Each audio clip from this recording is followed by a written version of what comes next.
Hey guys, I am about to blow your world apart. This next lick that I'm going to play for you is one of the coolest things that I ever ran into, both because it's so easy, it's ridiculously easy, and also because it's one of the coolest sounding things that you are likely to ever hear. Now, when I was going to school at Berkeley, these guys would play these lines, these fusion-y jazz mixed with rock sort of sounding lines that were just amazing. They were completely incredible, and I would get so swept away by the sound of these lines that anytime I tried to pick up a guitar and reproduce it, I would realize that I hadn't even bothered to watch what they were doing. And obviously some of these lines are easier than others. A lot of things in jazz aren't necessarily easy by any means. You have to follow a lot of chord changes, you have to know your arpeggios, and there's a lot of passing tones and tensions and stuff. But what I'm going to give you today is one of the easiest fusion things you could possibly do. You'll immediately impress anybody who plays the guitar or doesn't play the guitar and has heard this before. And if you can sort of keep this little, obviously, I mean, I'm broadcasting it to whoever can watch it, but if you can keep this sort of little, kind of thing to yourself and not tell people what you're doing, they'll think you're a bloody genius. So this is one of the licks. Again, I don't know if I mentioned it, but this is one of the licks from my first video there that seems to be getting some attention. So here, let me just position this.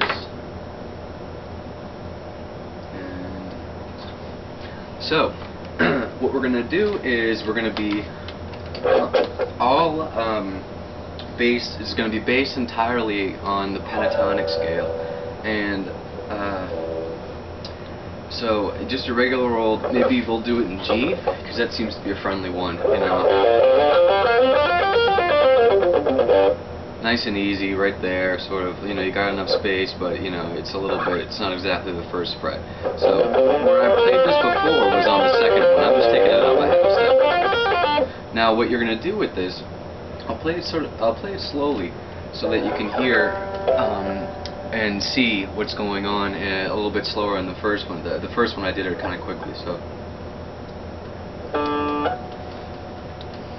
this is what it is. You take your pentatonic, when you get up to maybe the B string, you're going to take it and shift it up just a half step.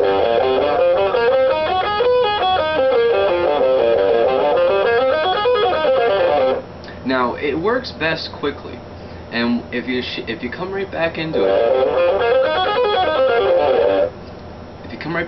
where you were before, you played a nice quick line out, gives a little bit of maybe a diminished, I guess, sort of sound, maybe a little bit of a diminished sound, and then you're right back into it. So what I like to do is combine that with other things, like maybe I'll come down here and play the major third, so you have kind of two different things. All that is, you most hear that kind of like in this sort of, kind of like that sort of thing. So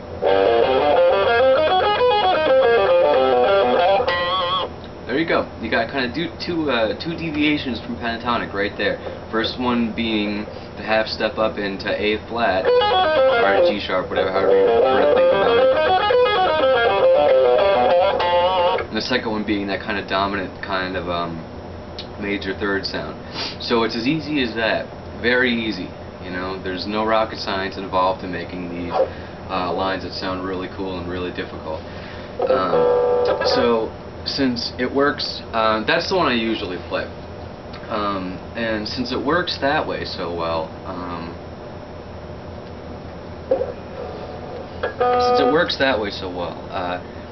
it's gonna obviously, well, maybe not so obviously, work a half step down too. I don't usually play this one. I don't play this one quite as much, but instead of kind of, what you do when you go up, you get that you get kind of a dominant sound because you have your major third there, but the rest of it is all. If you look, that's that B there is, in the case of G, would be that would be a dominant thing. So this one is going to have, when you go down a half step, what you have is a major 7 and a 9. So this one's, it's a little bit more tensiony that way, I guess. So there you go. And another way you can use this, let's say I was in A minor. I'm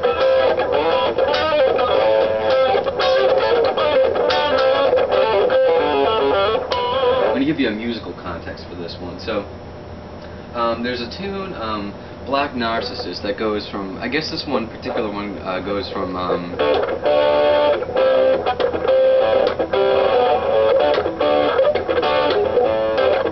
it's got a pedal tone and it goes from B minor to A minor. So what you have, let's say maybe you were in B minor.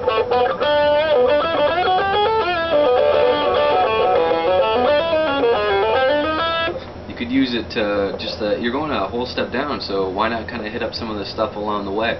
It gives you a really together sound. You know, it's like, ooh, man, this guy really knows what he's doing. And really all you're doing is hitting up all the stuff in between. It's really not that big of a deal. So so there's a musical application for it. I said I was going to go from A to G before, so I'll do that one too.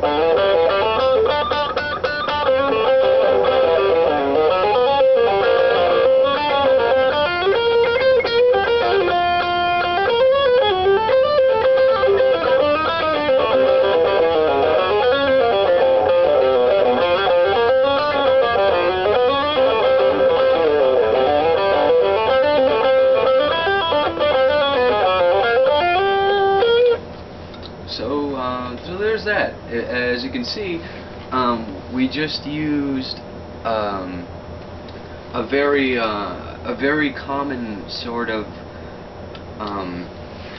one of the first things you learn as a rock guitarist in order to make this really cool fusion sound. And when I begin recording what's going to be a DVD that I'm going to sell pretty cheaply, because you know, people watching this don't even know who I am, so I'm not going to insult you by charging some ridiculous amount of money for, you know, a DVD by a guy you never even heard of. So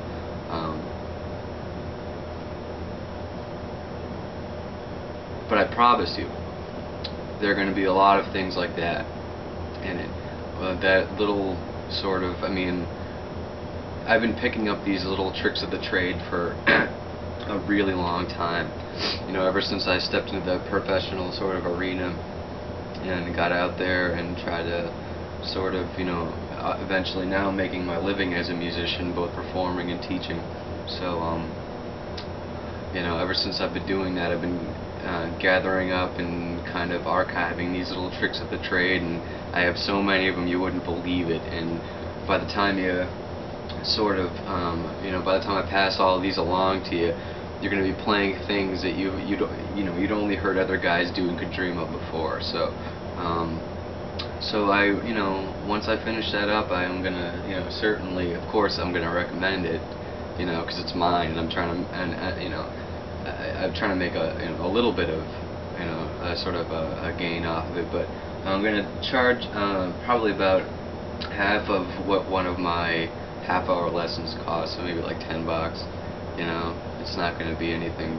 You know, you can get a pack of cigarettes for it, and there's going to be a wealth of really useful information in there for you. So I guess I'll end on that note, and yeah, I guess I kind of went on a little bit at the end. So if you want to go back and kind of revisit, you know, what we did a few minutes earlier, you'll be able to, you know, you can always rewind these, and you can always fast forward through my blah blah blah. So that's all for tonight, and I will talk to you later.